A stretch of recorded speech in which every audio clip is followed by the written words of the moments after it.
Las células eucariotas, del griego iou, buen, y carión, nuez, son las células propias de los organismos eucariotas, las cuales se caracterizan por presentar siempre un citoplasma compartimentado por membranas lipídicas y un núcleo celular organizado.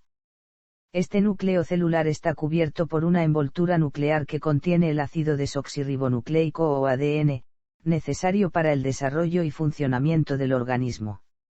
Las células eucariotas se distinguen así de las células procariotas, que carecen de núcleo definido y cuyo material genético se encuentra disperso en el citoplasma.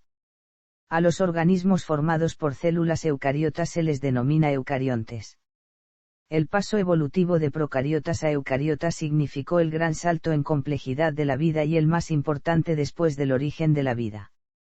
Sin la complejidad que adquirieron las células eucariotas, no habrían sido posibles ulteriores pasos como la aparición de los organismos pluricelulares.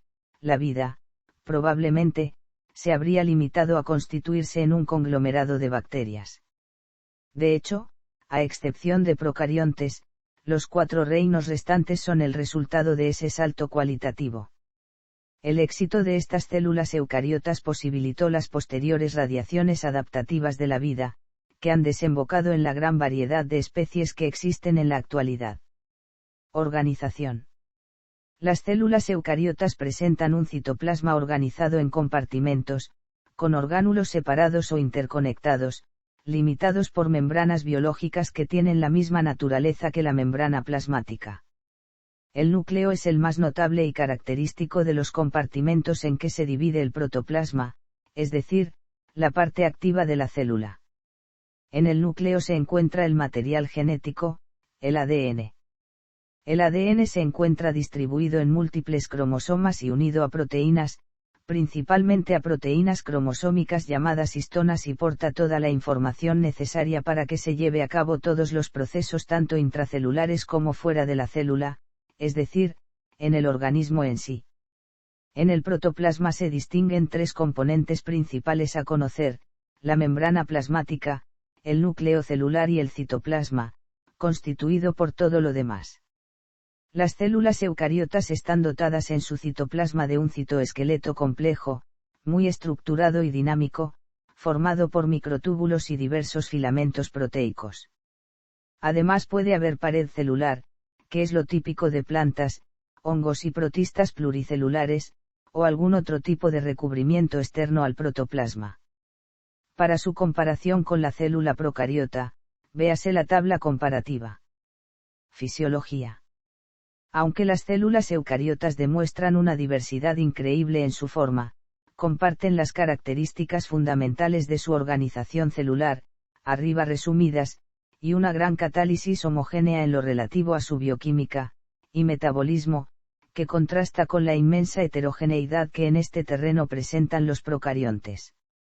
Las células eucariotas contienen en principio mitocondrias, orgánulos que habrían adquirido por endosimbiosis de ciertas bacterias primitivas, lo que les dota de la capacidad de desarrollar un metabolismo aerobio. Sin embargo, en algunas eucariotas del reino protistas las mitocondrias han desaparecido secundariamente en el curso de la evolución, en general derivando a otros orgánulos, como los hidrogenosomas. Algunos eucariontes realizan la fotosíntesis, a diferencia de la célula animal, gracias a la presencia en su citoplasma de orgánulos llamados plastos, los cuales derivan por endosimbiosis de bacterias del grupo denominado cianobacterias. Origen de la célula eucariota. El origen de los eucariontes es un complejo proceso que tiene un origen procariota. Si bien hay varias teorías que explican este proceso, según la mayoría de estudios se produjo por endosimbiosis entre varios organismos procariotas, en donde el ancestro principal protoeucariota es de tipo arqueano y las mitocondrias y cloroplastos son de origen bacteriano. Es discutible la incorporación de otros organismos procariotas. La teoría más difundida al respecto es la endosimbiosis seriada, postulada por Lynn Marg y Alice. La teoría endosimbiótica. Esta interpretación no es extensiva al origen de la membrana nuclear, la cual se habría establecido a partir de una invaginación de la membrana celular. Organismos eucariotas. Los organismos eucariotas forman el dominio eucariota que incluye a los organismos más conocidos, repartidos en 4 reinos: Animalia, Plantae, Fungi y Protista. Incluyen a la gran mayoría de los organismos extintos morfológicamente reconocibles que estudian los paleontólogos. Los ejemplos de la disparidad eucariótica van desde un dinoflagelado, un árbol como la secoya, un calamar, o un racimo de setas, cada uno con células distintas y, en el caso de los pluricelulares, a menudo muy variadas. En resumen, eucariota incluye a los organismos pluricelulares repartidos en los reinos: Animalia, Plantae y Fungi, y también se encuentran los organismos unicelulares, entre los que están microsporidios, protozoos, levaduras, algunos hongos y moujous. Diferencias entre células eucariotas. Existen diversos tipos de células eucariotas, entre las que destacan las células de animales y plantas. Los hongos y muchos protistas tienen, sin embargo, algunas diferencias substanciales. Células animales.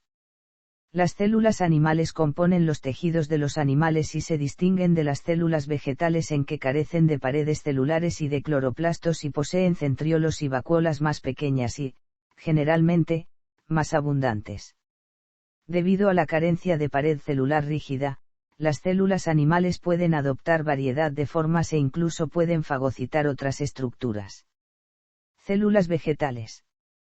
Las características distintivas de las células de las plantas son: una vacuola central grande, que mantiene la forma de la célula y controla el movimiento de moléculas entre citosol y savia. Una pared celular compuesta de celulosa, y en muchos casos, lignina, que es depositada por el protoplasto en el exterior de la membrana celular. Esto contrasta con las paredes celulares de los hongos, que están hechas de quitina, y la de los procariontes, que están hechas de peptidoglicano. Los plasmodesmos, poros de enlace en la pared celular que permiten que las células de las plantas se comuniquen con las células adyacentes. Esto es diferente a la red de hifas usada por los hongos. Los plastos, especialmente cloroplastos que contienen clorofila, el pigmento que da a las plantas su color verde y que permite que realicen la fotosíntesis. Los grupos de plantas sin flagelos también carecen de los centriolos que están presentes en las células animales. Estos también se pueden encontrar en los animales de todos los tipos, es decir, en un mamífero, en un ave o en un reptil. Células de los hongos. Las células de los hongos, en su mayor parte, son similares a las células animales, con las excepciones siguientes. Una pared celular hecha de quitina. Menor definición entre células. Las células de los hongos superiores tienen separaciones porosas llamados septos que permiten el paso de citoplasma, orgánulos, y a veces, núcleos. Los hongos primitivos no tienen tales divisiones, y cada organismo es esencialmente una supercélula gigante. Estos hongos se conocen como coenocíticos. Solamente los hongos más primitivos, Chytridiomycota, tienen flagelos. Células de organismos protistas. Algunos organismos protistas son conformados por una única célula que pueden alcanzar tamaños macroscópicos. Reproducción. Las células eucariotas se pueden reproducir de 3 maneras distintas, principalmente. Bipartición: el núcleo se divide en 2 y después la célula se divide en 2 del mismo tamaño. Gemación: el núcleo se divide en 2, uno se desplaza hasta la membrana y forma una yema que se separa, formando 2 células de distinto tamaño. Esporulación: el núcleo se divide repetidamente y se rodean de membrana formando células llamadas esporas. Véase también. Célula. Organismo unicelular.